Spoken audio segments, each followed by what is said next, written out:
오늘은 전 세계적으로 놀라운 인기와 폭발적인 영향력을 발휘하고 있는 K-팝의 글로벌 시장 흐름에 대해 이야기를 나눠보려고 합니다. 특히 최근 동남아시아 지역에서 K-팝을 향한 관심이 더욱 높아지는 가운데 그 중에서도 태국 출신 멤버 대신 인도네시아 출신 멤버가 새롭게 주목을 받고 있다는 소식이 들려와 많은 팬들과 업계 관계자들을 놀라게 했는데요. 과연 무슨 일이 벌어지고 있는 걸까요? 오늘은 왜 국내 대형 기획사들이 인도네시아 출신 아이돌에 주목하고 태국 출신 멤버 발탁을 줄이는 것일까? 라는 문제를 중심으로 그 배경과 파장, 그리고 양국 팬덤의 반응까지 폭넓게 살펴보도록 하겠습니다. 영상을 시청하시는 분들도 의견이 있으시다면 댓글을 통해 자유롭게 남겨주세요. 그럼 지금부터 본격적으로 시작해보겠습니다. 먼저 K-팝의 현재 글로벌 위상을 간단히 짚어보겠습니다. K-팝은 2000년대 후반부터 해외 시장에 본격적으로 뛰어들어 점차 인지도를 쌓아왔고 2010년대 중반 이후 폭발적인 성장을 이루었습니다. 유튜브와 SNS를 통해 한국 아이돌 그룹들의 콘텐츠가 전 세계적으로 빠르게 퍼져나가면서 이제는 K-팝이 더 이상 한국만의 음악 장르가 아니라 전 세계가 함께 즐기는 문화 현상으로 자리매김했다는 평가가 나오고 있지요. 방탄소년단, 블랙핑크 같은 슈퍼스타 그룹들이 빌보드 차트나 유튜브 조회수 기록을 갈아치우면서 K-팝이 가진 영향력이 상상 이상이라는 사실을 계속 증명해왔습니다.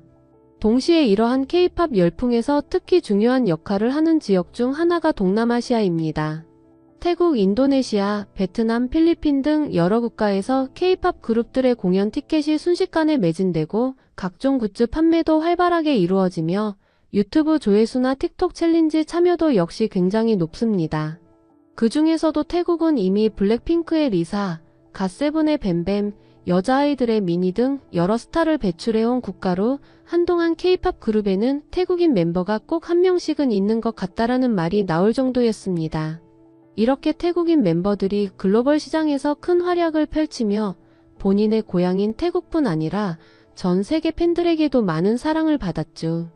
그런데 최근 들어 태국 멤버 발탁이 줄어들고 대신 인도네시아 출신 연습생들이 급부상하고 있다는 이야기가 심심찮게 들려옵니다.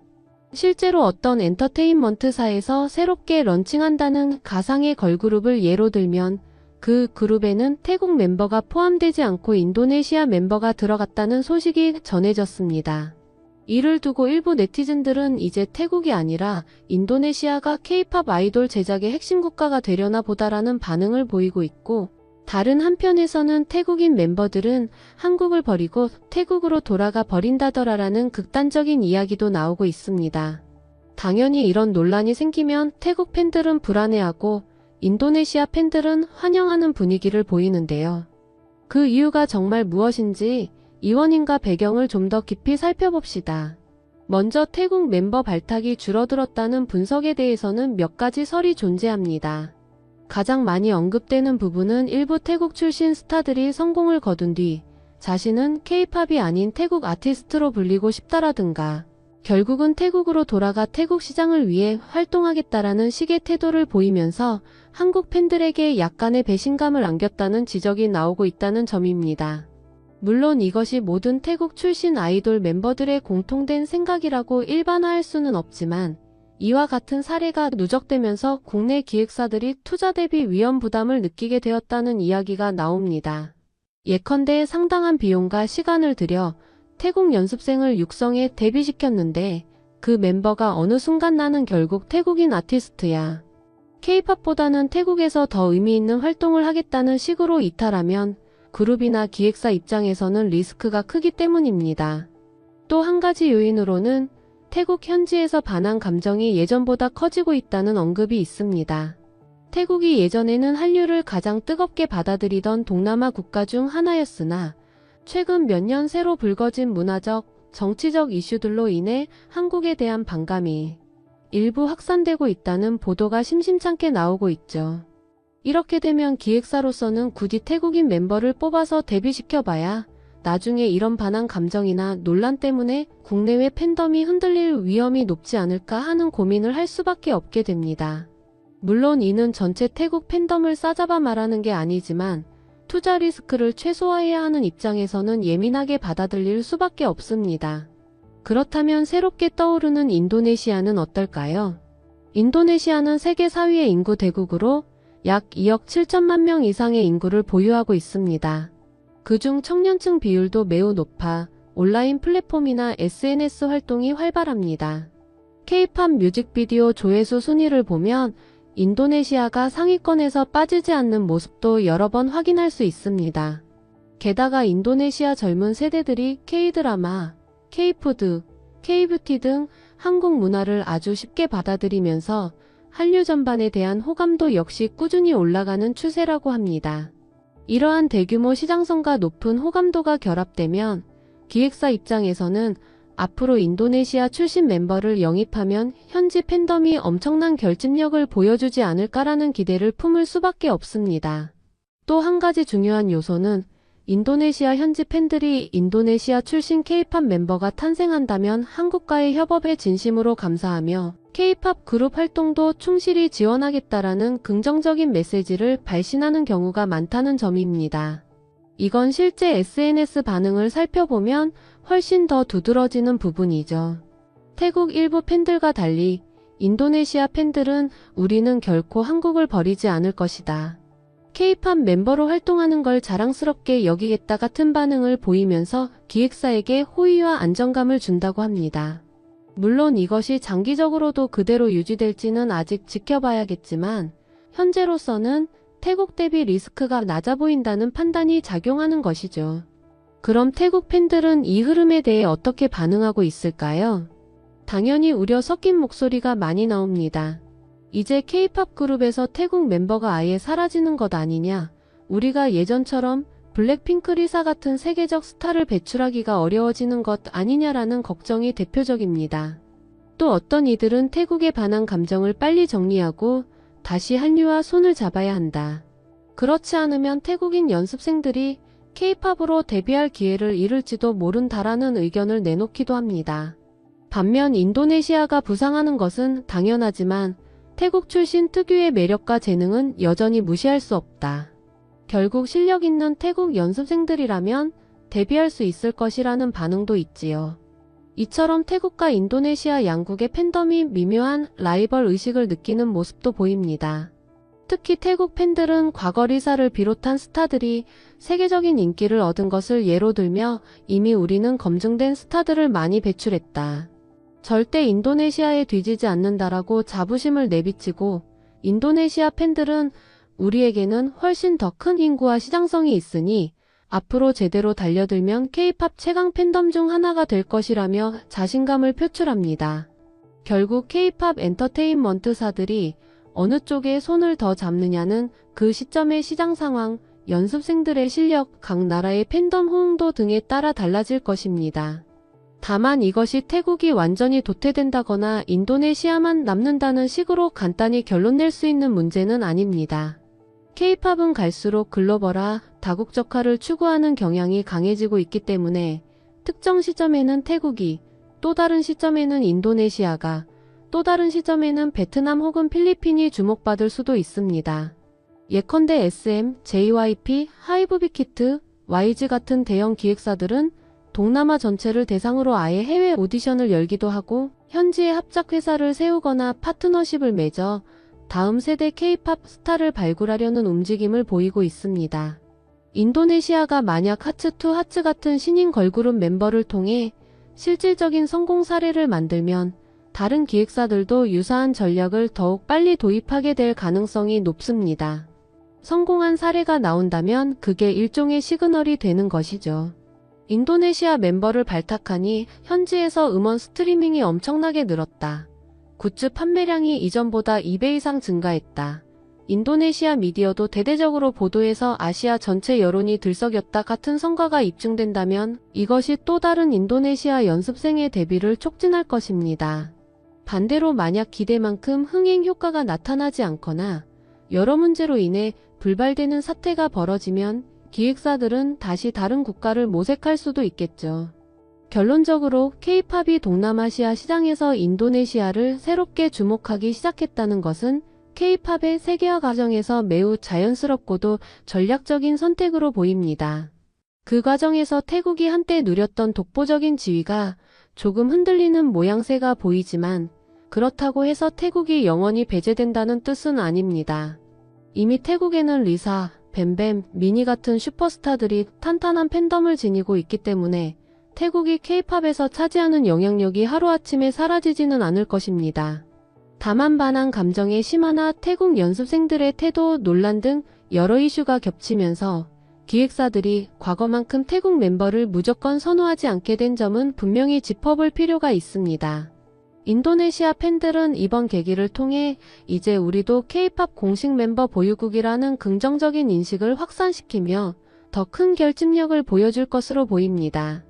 SNS에서 우리는 태국처럼 한국을 배신하지 않을 것이라는 반응이 나온다는 것은 그들이 얼마나 열성적으로 이 기회를 반기고 있는지를 보여주는 대표적인 예라고 할 수 있습니다. 그리고 이 점이 기획사 입장에서는 상당히 매력적일 수밖에 없지요.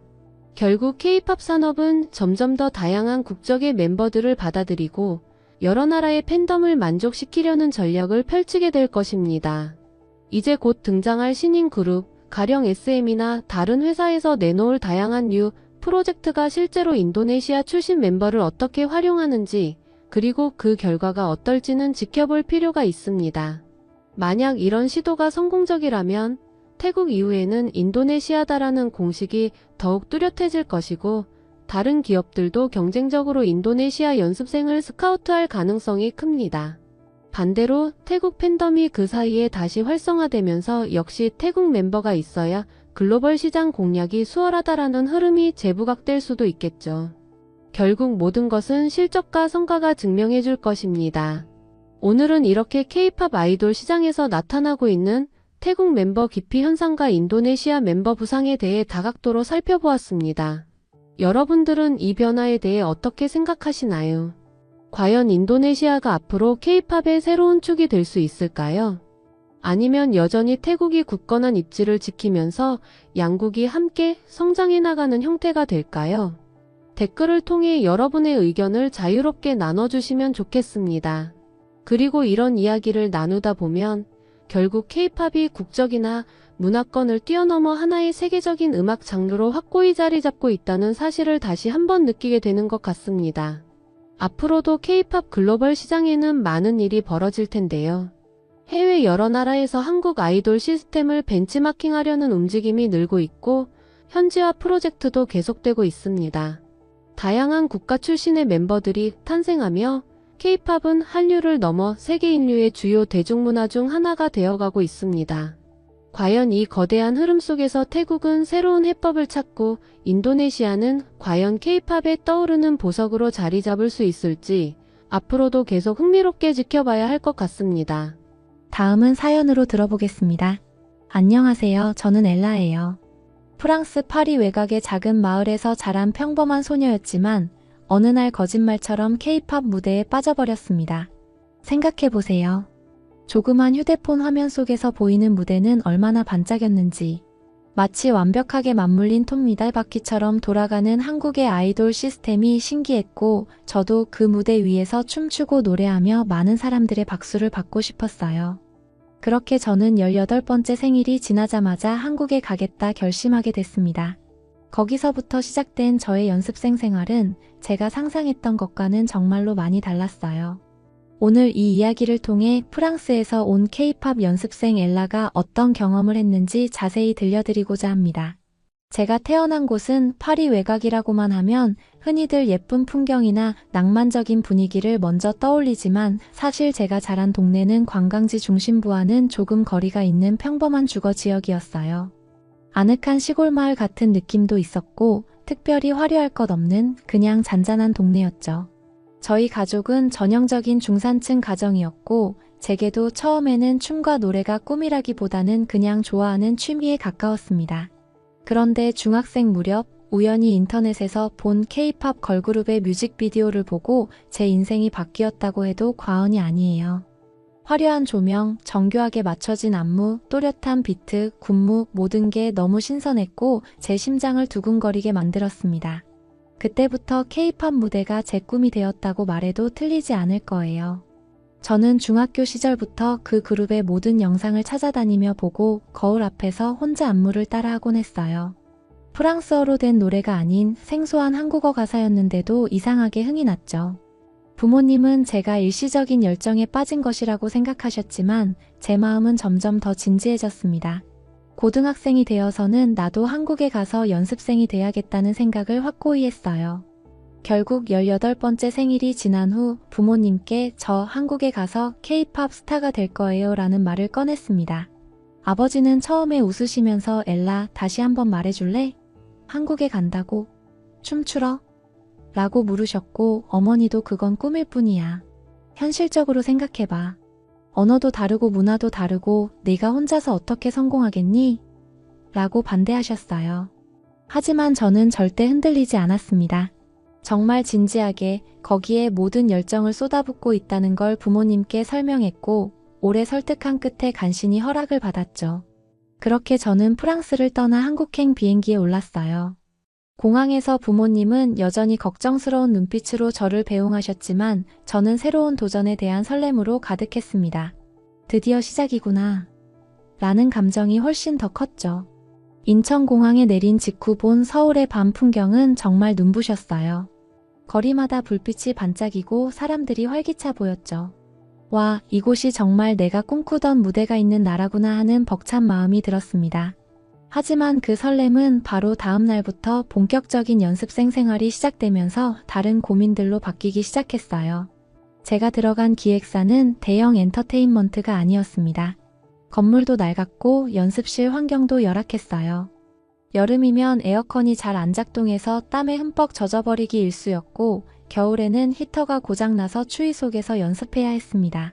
그런데 그런 열악한 시설보다 더 힘들었던 건 엄청난 경쟁이었습니다.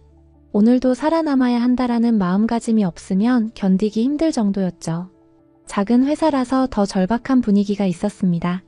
어부터 지까지 모든 연습생이 자기 한계를 끌어올려야만 조금이라도 눈에 띌 수 있는 환경이었어요.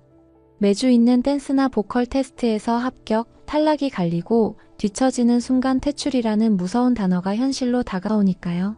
낯선 언어와 문화 속에서 저는 처음엔 정말 외로웠어요. 그러던 중 작은 위안이 되었던 건 저처럼 외국에서 온 연습생들과의 만남이었습니다. 그 중에서 가장 기억에 남는 친구가 태국 출신의 준이에요. 그날도 연습실에서 혼자 스트레칭을 하고 있는데 누군가 밝은 목소리로 안녕. 너 프랑스에서 왔다고 들었는데 맞지? 나는 준이야. 하고 말을 걸어왔습니다. 저는 놀라서 돌아봤는데 태국에서 왔다고 하기에 나도 외국인이니까 서로 도움받을 수도 있겠다 싶은 마음이 들었죠. 준은 자신감 넘치고 긍정적인 에너지가 가득한 친구였습니다. 특히 태국 출신인 리사 이야기를 꺼내면서 리사가 얼마나 대단한지 알지? 나는 그걸 보면서 태국인도 이렇게 세계적으로 성공할 수 있구나 생각했어. 나도 꼭 그렇게 되고 싶어. 라고 말하던 모습이 아직도 기억나요. 하지만 모든 외국인 연습생이 다 이렇게 반갑게 대해주는 건 아니었어요. 또 다른 태국인 연습생 메이를 처음 만났을 때 저는 한껏 웃으며 안녕하세요. 저는 프랑스에서 온 엘라예요. 잘 부탁드려요. 라고 인사를 했는데 메이는 잠깐 저를 위아래로 훑어보더니 프랑스라. 연습생들은 외국인이면 괜히 눈에 띄긴 하죠. 춤은 제대로 배웠나 봐요? 라며 시큰둥한 반응을 보였어요. 느낌이 별로였지만 메이는 기획사가 꽤나 기대를 거는 재능 있는 연습생이었고 실력도 확실히 뛰어났어요. 그래서인지 자기 자신이 굉장히 우월하다고 믿는 듯한 태도를 갖고 있었고 다른 연습생들을 무시하는 발언을 자주 했죠. 그렇게 정신없이 적응해 가던 중 어느 날 아주 충격적인 일이 벌어졌습니다. 연습실 문이 덜컥 열리더니 경찰관들이 들이닥친 거예요. 다들 놀라서 무슨 일이죠? 하고 눈치를 보는데 경찰이 태국 출신의 또 다른 연습생 한 명에게 다가가더니 비자를 보여달라고 요구했습니다.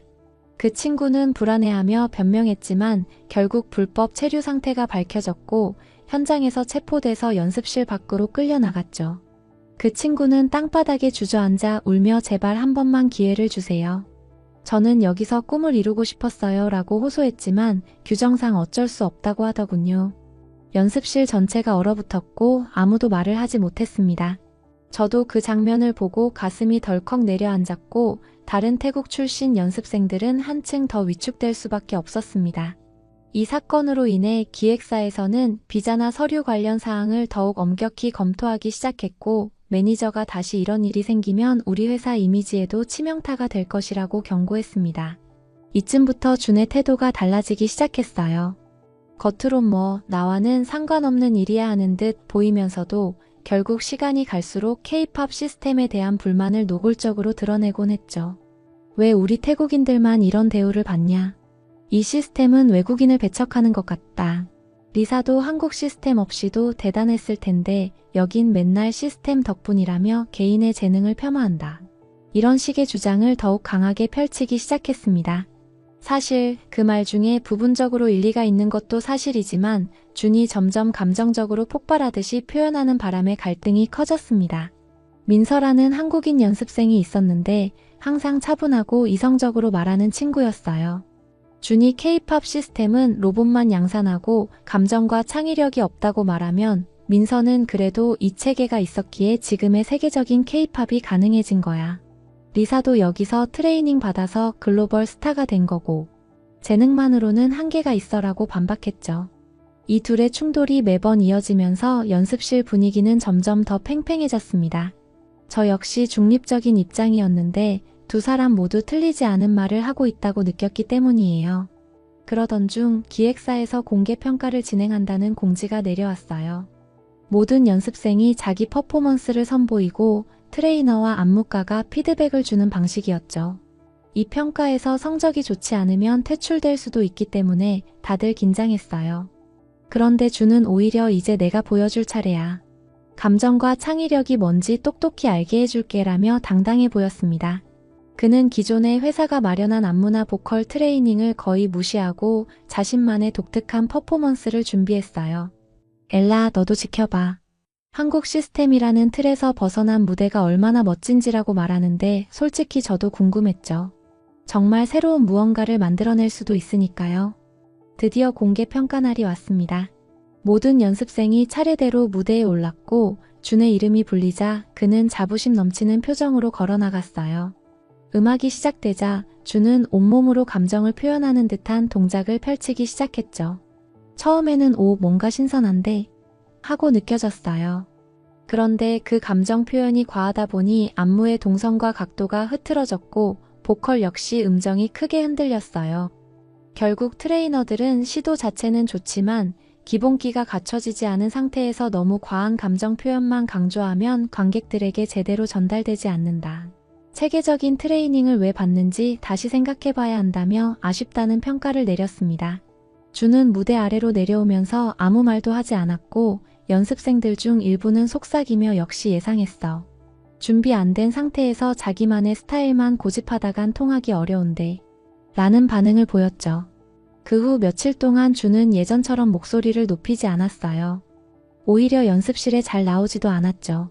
그러다 어느 날 그는 기획사를 떠난다는 소식을 전해왔습니다. 이 시스템은 자신을 받아들이지 않는다고 생각했던 것 같아요. 그래서 결국 태국으로 돌아간다고 했죠. 마지막으로 남긴 말이 나는 내가 옳다고 생각하는 걸 할 거야. 여기서는 더 배울 게 없어. 태국에서 내 방식대로 보여줄 거야 라는 것이었다고 합니다. 그렇게 준은 사라졌고 연습실은 한동안 묘한 분위기에 휩싸였습니다. 며칠 뒤 우리는 준이 태국에서 직접 그룹을 만들고 있다는 소식을 들었어요. 어떤 친구는 정말 가능할까? 태국에서도 K-팝처럼 체계적으로 키우는 회사가 있는 것도 아닐 텐데라고 의문을 품었고 실제로 글로벌 시장에서 두각을 나타내긴 어려운 현실이라는 이야기가 나왔죠. 물론 준이 성공하길 바라는 마음도 있었지만 너무 자신감만으로 밀어붙이는 건 아닌지 걱정되는 게 사실이었습니다. 몇 달 후에 소문으로 들려온 얘기는 준이 생각보다 고전하고 있다는 것. 준비가 충분치 않았던 상태에서 갑작스럽게 추진하려다 보니 제대로 된 돌파구를 찾지 못했다는 시기였죠. 저는 준이 떠난 뒤에도 계속 연습생 생활을 이어갔어요. 물론 한국 시스템이 쉬운 건 전혀 아니었어요. 매일 새벽같이 일어나 안무 연습, 보컬 레슨, 피트니스, 그리고 주기적인 테스트까지 한 번도 마음 편할 날이 없었습니다. 그런데도 이 체계 안에서 하루하루 실력이 나아진다는 걸 스스로 느끼게 되니 점점 기본기를 갖추는 게 왜 중요한지 알겠어라는 깨달음이 찾아오더라고요. 제게도 자유로운 표현, 창의적인 퍼포먼스라는 꿈이 있지만 적어도 그런 것들을 안정감 있게 보여주기 위해서는 훨씬 더 탄탄한 기반이 필요하다는 사실을 깨닫게 된 거예요. 민서는 어느 날 저에게 자유로운 표현이 나쁜 게 아니지. 다만 탄탄한 기본이 있어야 그 자유로움이 빛을 발해. 주는 그 부분을 간과한 것 같아라고 말해줬어요. 그 얘기가 마음 깊이 와닿았습니다. 춤이든 노래든 기본적인 디테일을 무시하면 대중에게 다가설 수 없고 팀워크도 만들어지지 않으니까요. 실제로 많은 외국인 K-팝 스타들이 한국 시스템에 들어와 혹독한 훈련을 거치고 그걸 통해 세계적인 아티스트로 거듭나는 과정을 보여줬잖아요. 리사도 다른 해외 출신 멤버들도 마찬가지였을 거라고 생각해요. 그래서 저도 마음을 단단히 먹고 힘들어도 여기서 버티면서 제대로 배워보자. 그러면서 내 색깔을 잃지 않고 성장해보자라고 다짐했습니다. 나만의 감정 표현, 나만의 퍼포먼스 스타일을 어설프게나마 시도해보면서 동시에 회사에서 요구하는 기술적인 부분도 꼼꼼하게 익히고 있어요.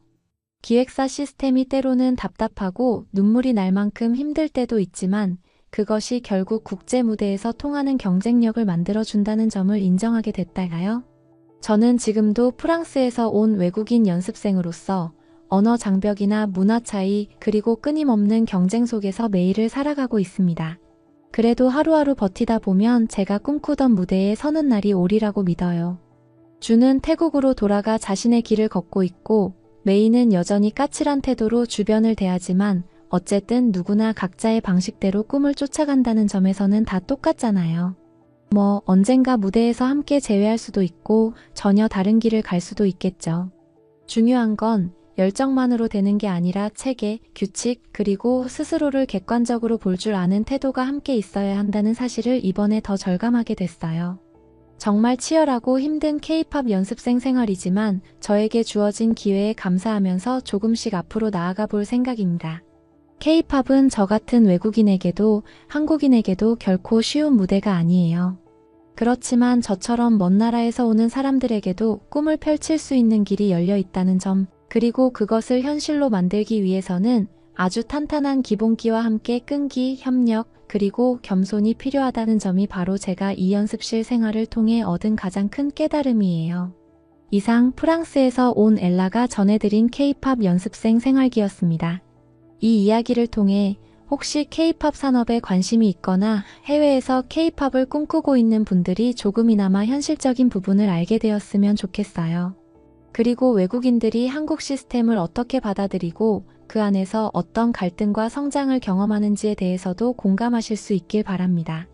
혹시 더 궁금한 점이 있다면 언제든지 물어봐 주세요. 저 역시 앞으로도 연습생 생활을 이어가면서 언젠가 꼭 반짝이는 무대 위에 서서 제 목소리와 춤으로 많은 사람들을 즐겁게 만들고 싶습니다. 감사합니다. 그리고 이 영상을 시청해 주시거나 글을 읽어주신 모든 분께 정말 고맙다는 말씀을 전하고 싶어요. 지금 이 순간에도 어딘가에서 꿈을 위해 노력하고 있을 모든 연습생들과 땀 흘리는 사람들을 응원합니다. 저는 앞으로도 이 시스템 안에서 기본기를 갈고 닦고 제 색깔을 찾아가며 성장해 보려 해요. 자유로운 표현과 창의력은 저도 절실하게 중요하다고 생각하지만 그게 빛나려면 결국 탄탄한 기반이 필요하다는 걸 알게 됐거든요. 혹시 이 영상을 보면서 나도 외국인인데 한국에서 연습생 할 수 있을까? 라거나 도대체 K-팝 시스템이 뭐길래 이렇게 힘들지? 하고 궁금해하시는 분이 있다면 제 이야기가 조금이나마 참고가 되길 바랄 뿐입니다. 무엇보다 중요한 건 쉽게 포기하지 않고 감정적인 반발만 하기보다는 자기 자신을 끊임없이 갈고 닦으며 앞으로 나아가는 자세라고 생각해요. 저도 완벽하진 않지만 매일 그런 자세를 잃지 않으려고 노력합니다. 언젠가 훗날 제가 데뷔해서 무대에 서게 된다면 저 친구가 한때는 프랑스에서 날아와 인하성 시스템에 적응하느라 고생했지만 결국 해냈구나 하고 떠올려주세요. 제 작은 이야기가 여러분께도 새로운 용기와 영감을 드릴 수 있으면 좋겠습니다. 이것으로 프랑스 소녀 엘라의 K-팝 연습생 도전기를 마치겠습니다. 지금까지 들어주셔서 정말 감사합니다. 다음에 또 다른 에피소드로 찾아올게요. 좋은 하루 보내세요.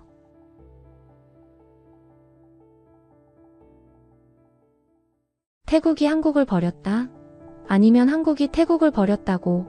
블랙핑크의 리사와 로제 그리고 소속사 재계약 문제로 불붙은 갈등이 폭발 직전입니다.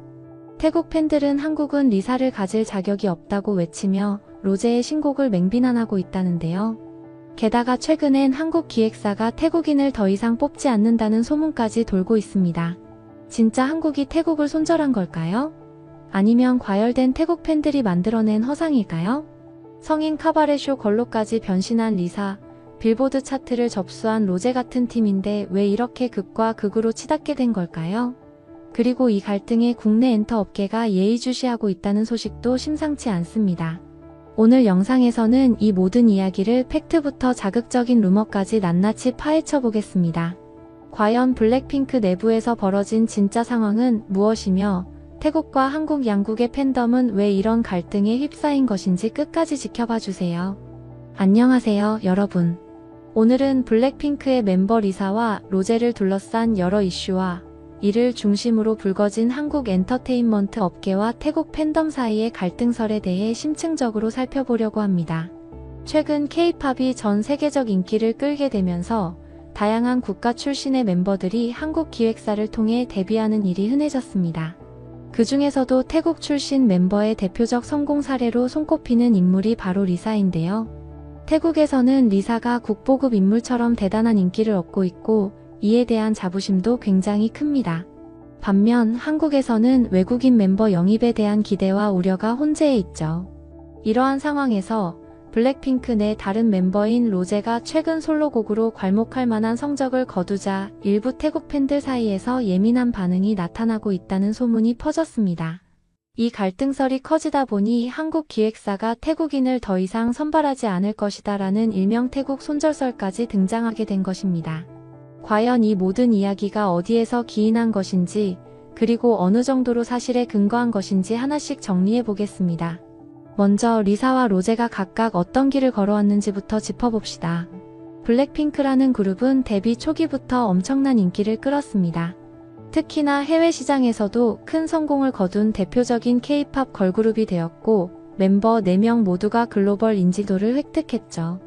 이 중에서도 리사는 태국 출신이라는 점 덕분에 태국 팬들의 전폭적인 지지를 얻었습니다. 태국 언론과 SNS에서는 리사를 가장 영향력 있는 태국인으로 여러 차례 선정하기도 했고 실제로 리사를 모시는 듯한 팬덤 문화가 자리 잡았습니다. 반면 로제는 호주 출신이지만 한국계 뉴질랜드인이라는 점으로도 잘 알려져 있고 데뷔 이후 팀 내에서 보컬과 퍼포먼스를 두루 인정받으며 차근차근 성장해왔습니다. 그런데 최근 들어 두 사람의 행보가 더욱 뚜렷이 비교되고 있습니다. 로제가 솔로곡 가칭 아파트로 각종 해외 차트에서 상위권에 진입하는 데 성공했고 심지어 빌보드 차트에서 전 세계 음악 팬들의 주목을 받으며 기록을 세웠다는 소식이 전해졌습니다. 노출이 과하거나 파격적인 이미지를 추구하기보다는 보컬 실력과 곡의 완성도로 승부에 성공했다는 평도 있고요.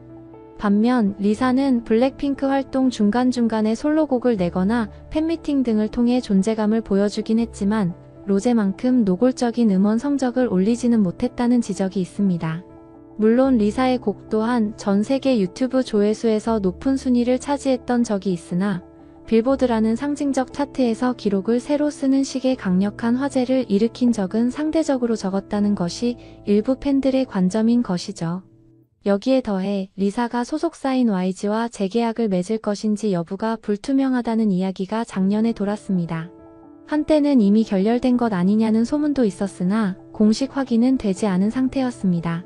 그동안 블랙핑크 멤버들은 재계약 이슈가 불거질 때마다 전 세계 팬들의 관심이 폭발하곤 했는데 리사는 태국 출신 멤버인 만큼 태국 팬들의 반응이 특히 예민하게 나타났다고 합니다.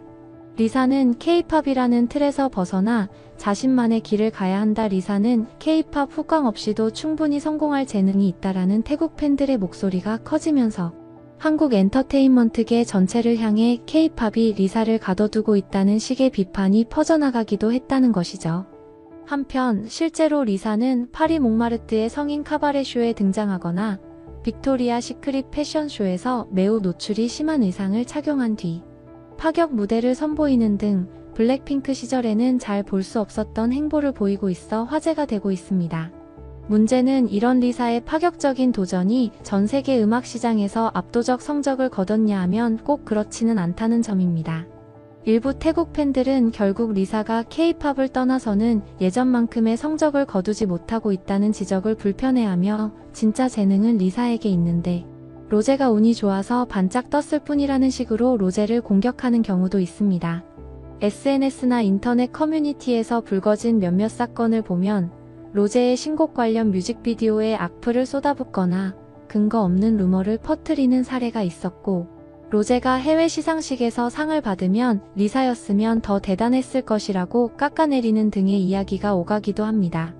물론 이는 태국 팬 전부가 아닌 일부 극단적인 팬들의 의견이지만 각 국가를 대표하는 아이돌 팬덤 간 갈등으로 번지기에 충분한 사건들이었습니다. 이러한 갈등이 격화되면서 어느 순간부터 한국 엔터테인먼트 회사들이 태국인을 의도적으로 영입하지 않는다는 소문이 태국 언론과 커뮤니티에 돌기 시작했습니다. 특히 한 태국 매체에서 한국의 대형 기획사가 앞으로는 태국 국적 연습생을 뽑지 않는다는 이야기가 돌고 있다는 기사를 냈는데 그 내용이 정확한 근거 없이 인터넷 게시물을 인용해 작성된 것으로 보입니다. 한국 쪽에서는 이와 관련해 근거 없는 말도 안 되는 루머라고 부인하고 있으나 이미 태국 내부에서는 불안감이 커지고 있습니다. 리사가 그렇게 뛰어난 재능을 가지고도 한국에서 차별을 받았다거나 태국인 멤버들은 결국 K-팝 시스템 내에서 제대로 존중받지 못한다는 식의 과열된 주장도 제기되는 상황입니다. 실제로 한국 기획사들이 태국 사업에서 발을 뺀 사례가 전혀 없었던 것은 아닙니다. JYP가 2021년에 태국 지사를 철수했다는 사건이 대표적이죠. 태국에서는 오랫동안 JYP 오디션이 열리고 EPM의 니쿤이나 갓세븐의 뱀뱀 등 태국 멤버가 데뷔해 인기를 끌면서 JYP는 태국인을 적극적으로 영입한다라는 이미지가 확산되어 있었습니다. 그러나 회사를 운영하는 입장에서 수익성과 향후 계획 등을 고려해 태국 지사를 철수하게 되었고 이에 대해 태국 팬덤 일부에서는 이제 한국 기획사는 태국을 손절하는 것 아니냐는 결론을 내려버리기도 했습니다. 이는 사실 사업적 결정과 팬덤적 기대가 상충된 결과물로 보입니다. 태국 일부 커뮤니티에서는 이런 일련의 상황을 계기로 뒤늦게 사실 리사가 오늘날 세계적 스타가 될 수 있었던 데에는 K-팝의 영향력이 크게 작용했다. YG에 대한 은혜를 배신하는 것은 옳지 않다라는 의견이 다시 등장하기도 했다고 합니다. 예전에는 K-팝이 리사를 부각시킨 게 아니라 리사가 블랙핑크를 성공시킨 것이라는 극단적 주장을 펼쳤다면 이제는 그래도 둘 다 윈윈이었다는 좀 더 온건한 말이 나오기 시작한 것이죠. 물론 아직도 한국이 태국인 멤버를 차별한다라거나 리사가 더 잘 됐어야 했는데 로제가 더 주목받으니 괘씸하다는 시각이 완전히 사라진 것은 아닙니다. 한국 네티즌들도 이런 갈등을 보며 피로감을 호소하는 경우가 많습니다. 이미 중국 멤버들이 한국에서 데뷔 후 자국으로 떠나버리거나 한국이 아닌 중국 활동을 통해 엄청난 수익을 올리면서 계약 분쟁이 일어난 사례가 있었고 이는 K-팝 기획사 입장에서 외국인 멤버 영입의 리스크를 체감하게 만든 사건이었죠. 태국이라고 해서 전부 같은 상황이 될 것이라고 단정할 수는 없지만 일부 태국 팬들의 과잉 반응이 자꾸 대두되다 보니 괜히 외국 멤버 뽑았다가 이슈만 생기는 것 아니냐는 우려가 퍼지는 것도 사실입니다. 또한 K-팝이 세계적으로 성장하려면 다양한 국적의 멤버가 필요하다는 점을 부정할 수 없으나 무조건 영입만 하면 좋다고 볼 수도 없습니다. 해외 멤버가 겪는 문화 차이나 계약 조건 문제 등을 어떻게 관리하느냐가 관건이 될 텐데 이 과정에서 팬덤의 과도한 간섭이나 국가 간 감정 싸움은 오히려 K-팝의 글로벌화에 걸림돌이 될 수 있다는 지적도 있습니다. 더군다나 최근에는 한국에서 태국인 불법 체류자 문제가 수면 위로 떠올랐고 일부 태국 네티즌들이 한국 여행 보이콧을 주장하는 사태가 벌어지면서 정치 사회적 갈등과 아이돌 팬덤 갈등이 한데 뒤엉킨 모습까지 연출되고 있습니다. 이로 인해 서로에 대한 부정적 감정이 더 커지는 악순환이 계속되고 있는데요. K-팝은 문화 콘텐츠로서 국가 간 우호와 문화 교류를 촉진하는 측면이 있는가 하면 이렇게 이상한 오해와 갈등을 증폭시키는 사례도 생길 수 있다는 점이 아이러니하다고 볼 수 있겠습니다. 결국 이 상황을 해결하기 위해서는 양쪽이 모두 조금씩 냉정을 찾을 필요가 있습니다. 태국 팬들 입장에서는 리사는 굉장한 재능을 지닌 스타임을 인정받고 있는 만큼 굳이 다른 멤버나 한국을 깎아내리는 방식으로 리사를 치켜세울 필요가 없다는 점을 자각해야 합니다. 리사가 블랙핑크 활동을 통해 쌓은 인지도와 업적도 부정할 수 없기 때문입니다. 로제 역시 같은 그룹 멤버이자 한때는 함께 무대를 누비던 동료였는데 로제가 잘 되는 것에 대해 굳이 시기하거나 폄하할 이유가 없다는 것이죠. 한국 엔터테인먼트 회사나 네티즌들도 태국 출신 아이돌을 일괄적으로 문제시하기보다는 개별 아티스트의 역량과 계약 성실도를 더 꼼꼼히 살펴야 할 것입니다.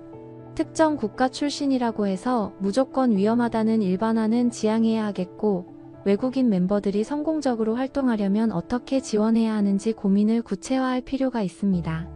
리사의 파격적인 행보에 대해 블랙핑크 시절 리사를 기억하는 팬들이 실망했다는 목소리도 적지 않습니다. 예전에는 귀여운 이미지, 독보적인 댄스 실력, 유니크한 스타일링이 돋보였는데 최근에는 과도한 노출이나 성인 취향 퍼포먼스 쪽으로 치우치는 것 아니냐는 우려가 나오는 것이죠. 하지만 이것은 리사의 개인적인 예술적 선택이기도 하니 우선은 지켜볼 필요가 있어 보입니다. 실제로 어떤 방향으로 완성도를 끌어올리고 대중과 소통해 나가는지가 중요할 테니까요. 다만 파격을 추구한다고 해서 음악적인 성과가 보장되는 것은 아니므로 팬들의 시선은 더 엄격해질 가능성도 큽니다. 로제의 경우 최근 무대에서 브루노 마스와 합동 공연을 했다는 소식이 전해지면서 또다시 해외 팬들에게 주목받았습니다. 빌보드 차트 성적도 높게 유지하고 있으며 공연 무대에서는 완성도 높은 라이브 실력으로 호평을 들었다고 합니다. 이는 K-팝 특유의 화려한 퍼포먼스와 글로벌 팝 시장의 감성을 잘 조합했다는 평가와 연결되기도 하죠. 로제는 노출 없이 수트 스타일링으로 무대를 압도했다는 부분이 화제가 되기도 했습니다. 이것이 자연스럽게 리사의 최근 무대 패션과 비교되어 취향 문제를 떠나 지나친 선정성보다는 음악으로 승부하는 모습이 더 인상적이다라는 반응을 낳고 있습니다. 태국 팬들이 로제에게 질투심을 드러내고 리사의 인기가 더 높아야 한다고 외치는 현상은 어찌 보면 열성적인 팬심의 양면성이라고 할 수 있습니다. 하지만 그것이 도를 넘어 다른 나라나 다른 멤버에 대한 비방으로 이어진다면 문제가 됩니다. 실제로 일부 태국 팬들은 로제 뮤직비디오를 집단적으로 신고하고 로제 SNS에 조직적 악플을 달았다는 이야기가 온라인에서 떠돌기도 했습니다. 이런 행태는 단순 팬심을 넘어선 악의적 행동이라는 지적을 면하기 어렵죠. 반면에 한국 네티즌들도 K-팝이 외국 멤버를 영입하지 않았으면 좋겠다는 극단적 의견을 내비치는 경우가 있습니다. 중국 멤버 이슈 등으로 마음고생이 컸던 것이 사실이지만 그렇다고 해서 K-팝에서 외국인 멤버를 완전히 배제하는 것은 K-팝의 글로벌 지향성에 어긋난다는 반론도 만만치 않습니다. 다만 해외 멤버를 받아들일 때 사전 계약 조건이나 문화교육, 팀워크 등 여러 요소를 지금보다 더 체계적으로 관리해야 한다는 주장이 힘을 얻고 있습니다. 이런 갈등이 단기간에 쉽게 해소될 것 같지는 않습니다. 특히나 해외 팬덤들은 온라인상에서 단순한 장난 수준을 넘어 집단 행동을 일삼기도 하므로 양국 간 감정적 대립이 더욱 격렬해지는 양상을 보일 수 있습니다. 하지만 장기적으로 봤을 때 리사나 로제 같은 슈퍼스타가 속한 블랙핑크가 어떤 길을 걷느냐에 따라 이 문제도 어느 정도 자연스럽게 정리될 수 있으리라 예상됩니다.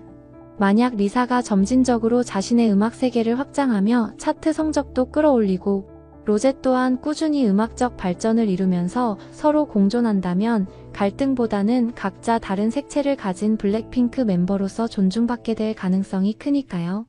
정리하자면 이번 논란은 리사와 로제의 비교, 태국 팬덤과 한국 기획사 간의 오해, 여기에 더해 중국 멤버 문제나 불법 체류 이슈가 뒤섞여 일어난 복잡한 양상입니다.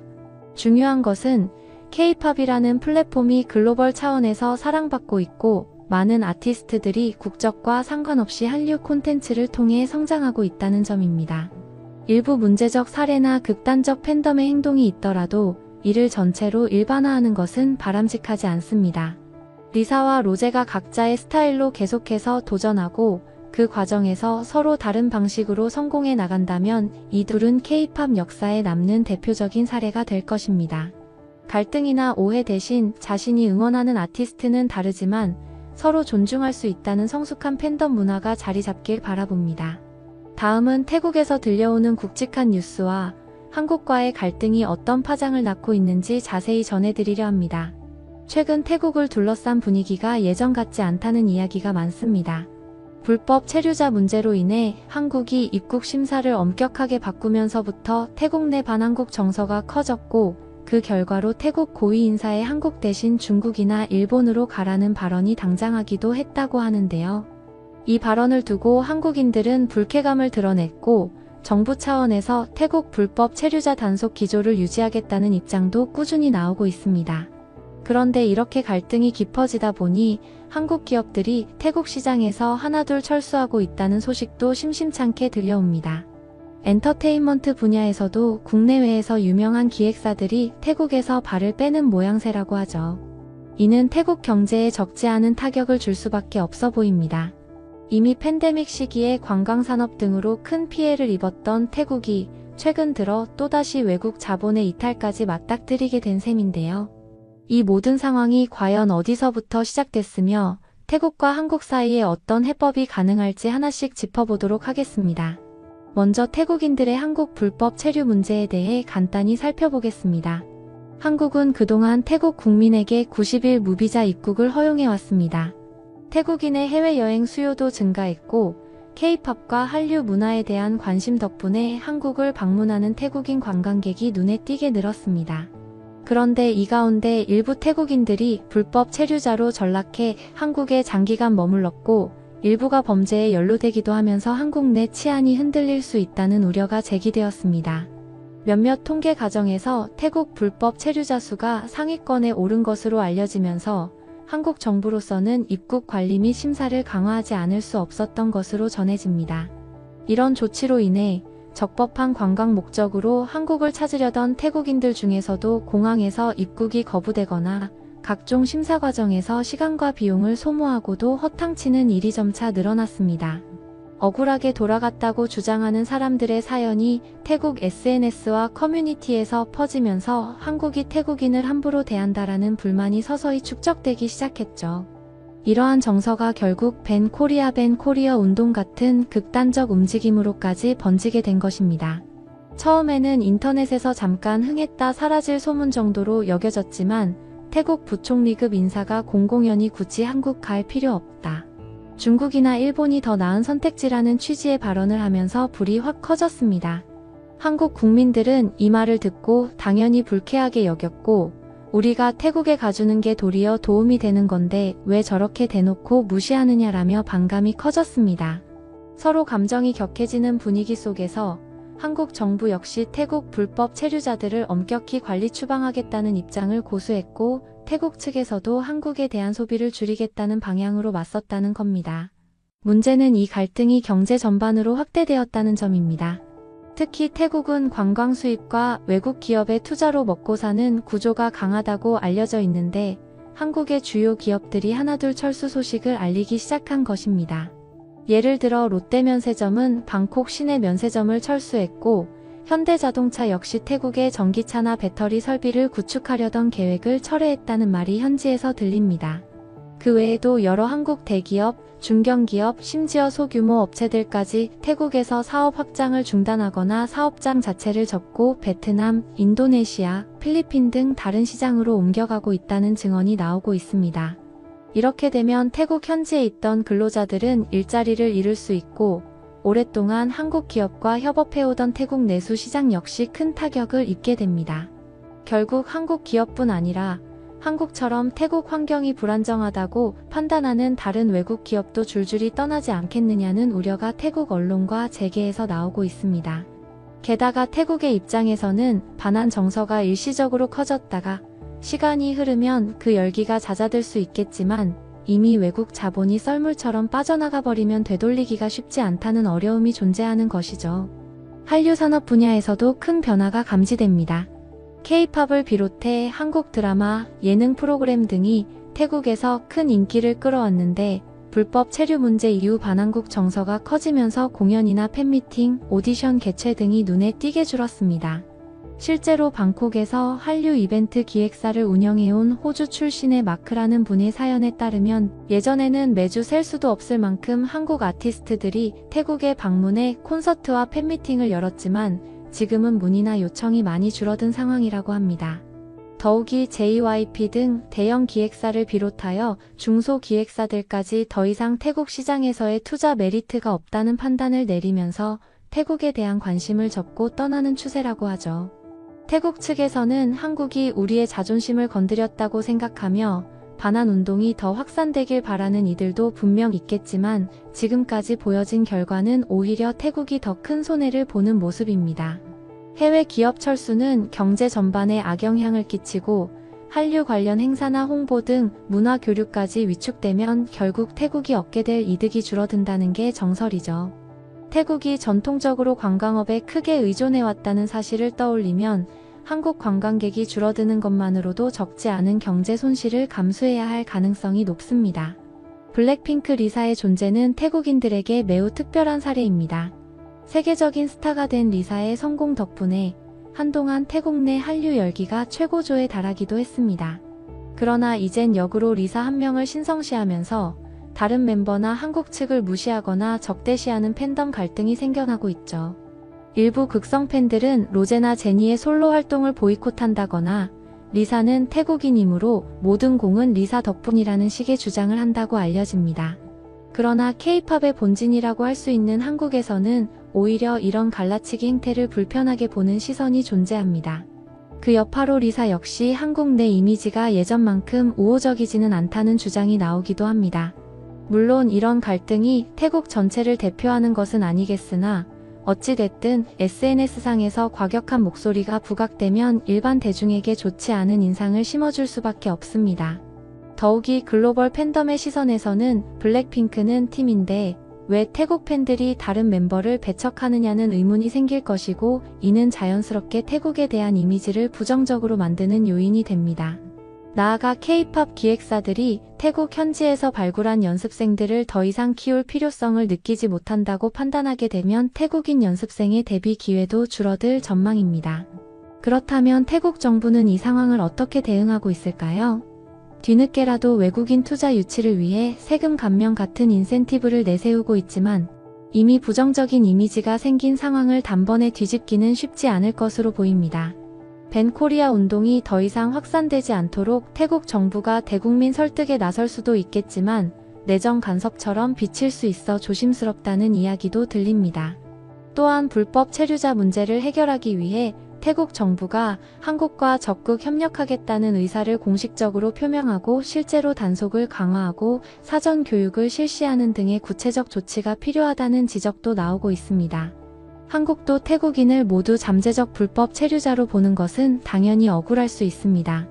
그러나 현재 갈등의 발단이 된 불법 체류자가 분명 상당수 존재했고 이들 중 일부가 범죄에까지 연루되었다는 점은 명백히 태국에서 해결해야 할 문제입니다. 태국이 먼저 왜 이런 일이 생겼는지를 인지하고 자국민의 불법 체류를 줄이기 위해 노력해야만 양국 갈등이 풀릴 가능성이 높아집니다. 만약 이 문제를 외면한 채 한국이 일방적으로 차별했다고만 주장한다면 한국 정부나 기업들은 굳이 태국에 남을 이유를 찾지 못할 테니까요. 한류가 전 세계로 확산되고 K-팝 시장도 더욱 커지고 있습니다. 과거에 태국은 큰 열기를 보여준 대표적인 아시아 국가였는데 이렇게 스스로 문을 닫는다면 다른 아시아 국가들이 그 자리를 얼마든지 대체할 수 있습니다. 한국 기획사들은 이미 중국, 일본뿐 아니라 미국, 유럽, 남미 시장 등등 활발히 진출하려 하고 있고 새로운 팬덤을 만들어내며 성과를 내고 있습니다.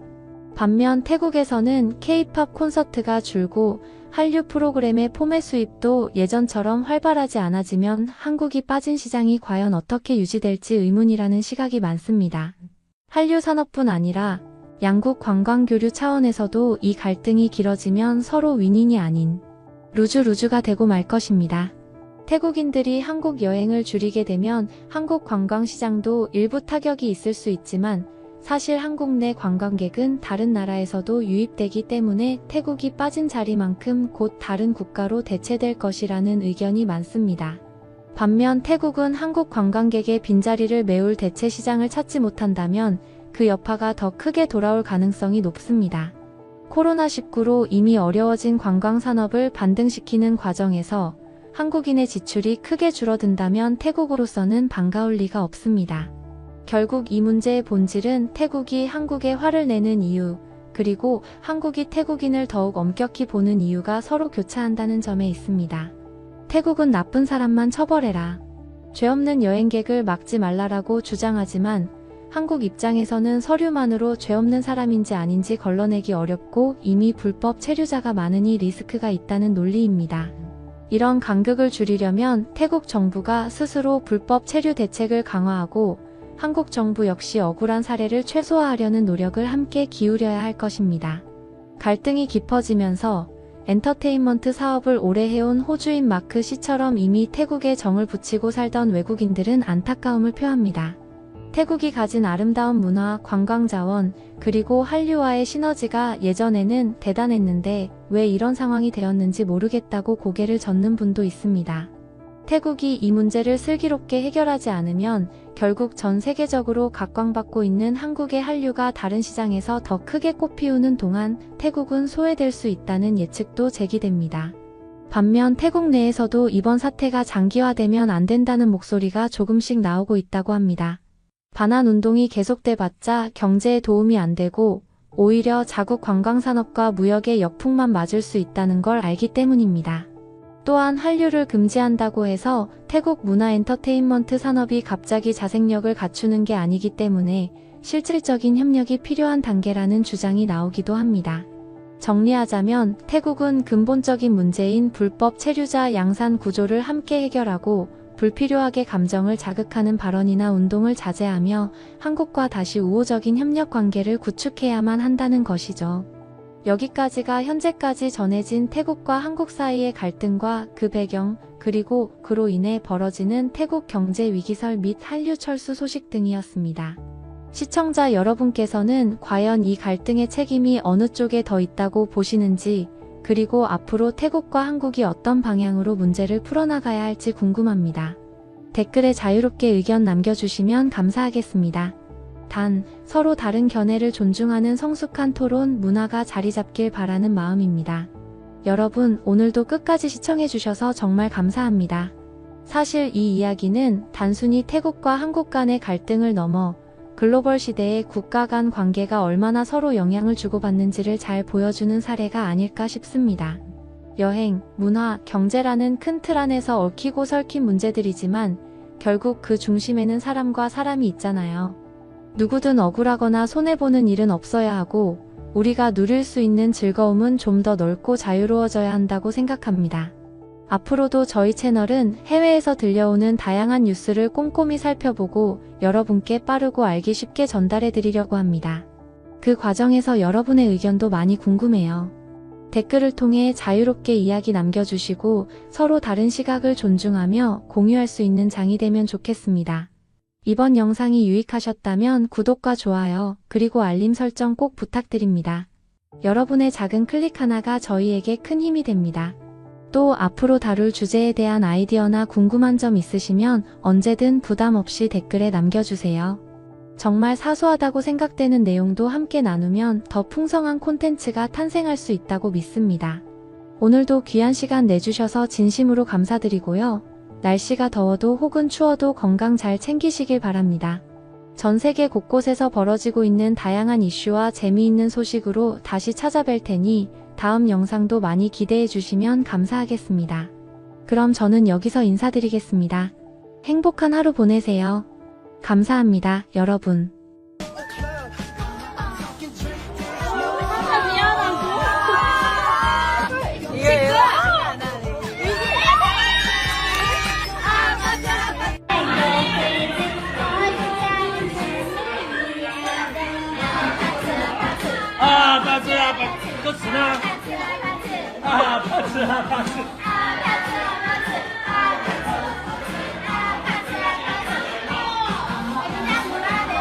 나 진짜 모르는데. 야, 나 아파트, 잠깐만요. 아, 예, I know, yeah. Don't you let me, baby. Alpha Margarita Mars. 아빠. 이거. 아, 오케이. Thank you.